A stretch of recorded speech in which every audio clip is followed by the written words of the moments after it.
The elevator door slid open with a soft chime, revealing the 32nd floor, the heart of Golden Life Enterprises. The air smelled freely of coffee and ambition. Wine clutched her small folder tightly, her palms slightly damp. This was supposed to be a new start, a clean slate after years of trying to rebuild her confidence. New city, new company, new life.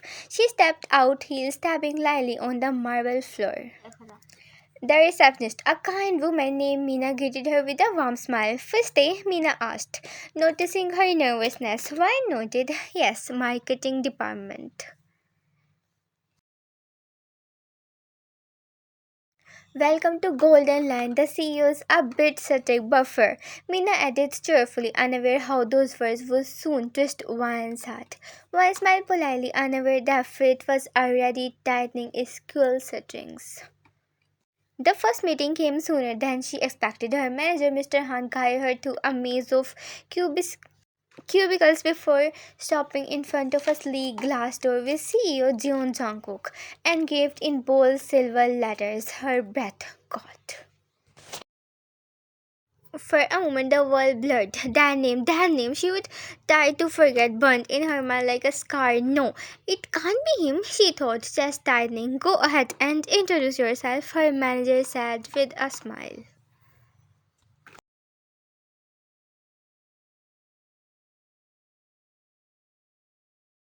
"He likes to meet new hires personally." Her hands trembled as she knocked gently. A deep voice, calm and low, responded.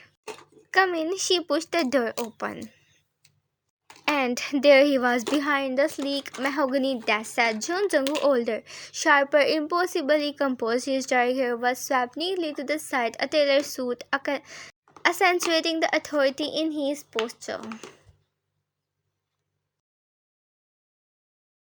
But his eyes, those same eyes that once laughed at her pain, froze when they met hers. For a second, both of them just stared. "Wine?" he whispered under his breath, almost too softly. She straightened. "Good morning, sir. I'm the new marketing associate." His lips parted, as if to say something, but professionalism kicked in. Welcome," he said, voice clipped, emotionless. "You may proceed with your work." She nodded and walked out, her legs barely steady. The moment she was gone, Jungle leaned back in his chair, hands trembling slightly. "Of all people," she ended up here. The past between them, Jung was now proud of the person he used to be. Back in high school, he would be arrogant, reckless, and cruel in ways he never truly understood. One had been the quiet girl, so spoken, gentle, easy to target when his friends wanted to show off. He never hit her, never crossed a physical line, but words had power, and his head cut deep. He would mock her clothes, her silence, her dreams. It had seemed harmless then, just teasing. But when he was seen her cry behind the school building once, he realized what he would done.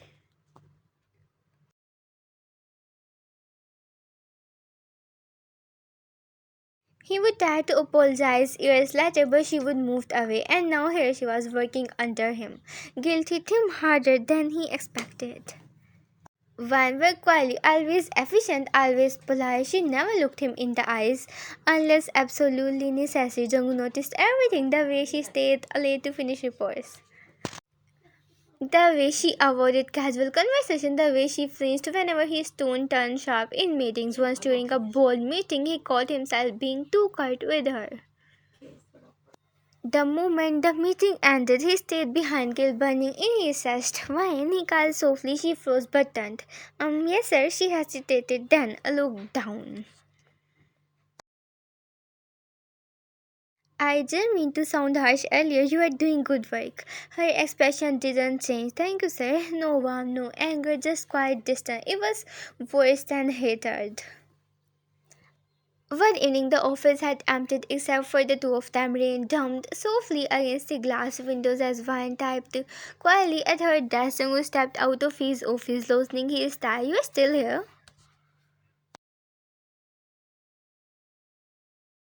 She did look up, just finishing the camping on draft. He said, "You don't need to overwork yourself. Go home, Wine."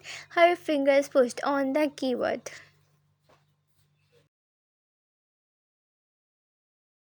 The way he said her name so almost a grateful sent a strange itchy to her chest.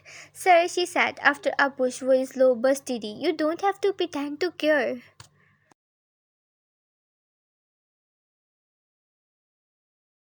He blinked. "What?" She finally looked up, her calm eyes meeting his. "You were good at not caring before. I would rather you keep it that way." Her tone was no bitter, just tired, and somehow that hurt more. Joe took a step closer, his voice almost speaking. "I was not." "Don't," she interrupted quietly. "Please, not her." He stopped, guilt swallowing whatever words he would plan to say.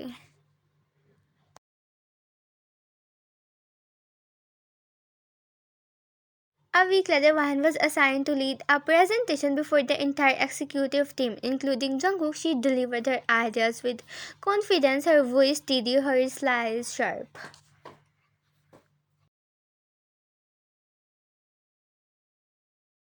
When it ended, the room filled with quiet applause. Even Jungkook nodded, expressions unreadable. After everyone left, he approached her. "You have grown so strong," he said softly. She turned to face him. "I had to."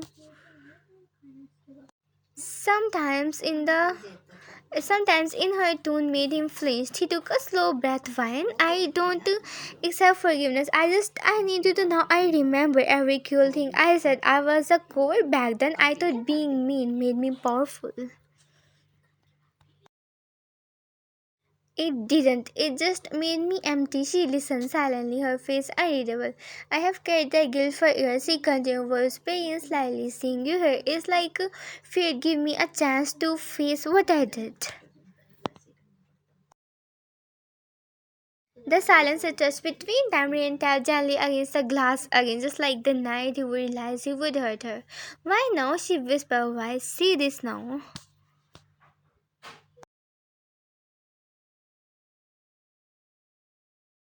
"Because I see what it cost you," he said quietly. "You don't talk much. You don't trust easily, and I can't help but wonder if I helped build those walls." She looked at him, eyes glistening. "You did?"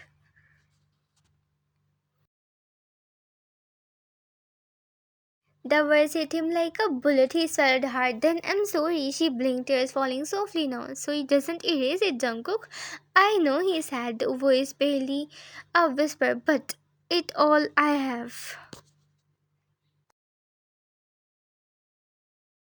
Week passed. After that night, things between them changed subtly. Jungkook no longer tried to talk to her unnecessarily, but his respect for her was evident in every interaction. He gave her space,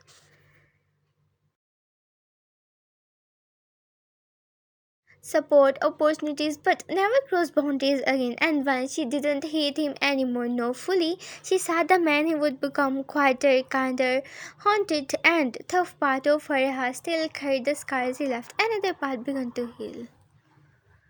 One afternoon, she walked into his office to submit her resignation letter. He looked up, startled. "You are leaving?" She smiled faintly. "I got another offer. Somewhere smaller. I think it's time." He nodded slowly. "I understand." As she turned to go, his voice stopped her. "Wine?" She looked back. "Did you ever," he pushed eyes off, "did you ever think you could forgive me?"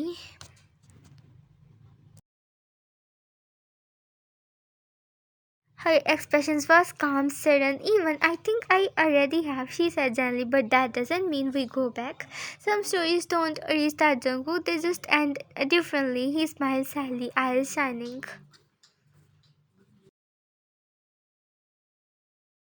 "You have changed me, and you told me something," she replied quietly. "That pain can turn into strength if you let it."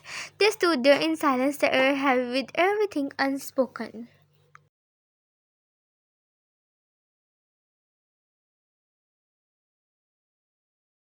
Regret, closure, and something that might have been love if life had been kinder. Then she gave him one last smile and left his office. The door clicked shut behind her.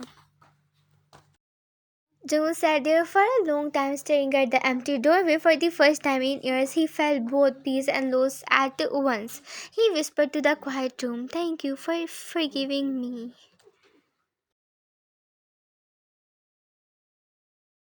Outside, the rain began again, soft, cleansing, and endless.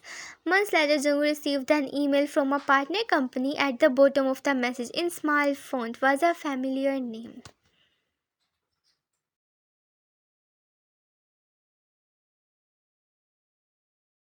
Ryan, LN marketing lead. He smiled faintly, a bittersweet edge blooming in his chest. She was doing well, she had moved on, and that was enough.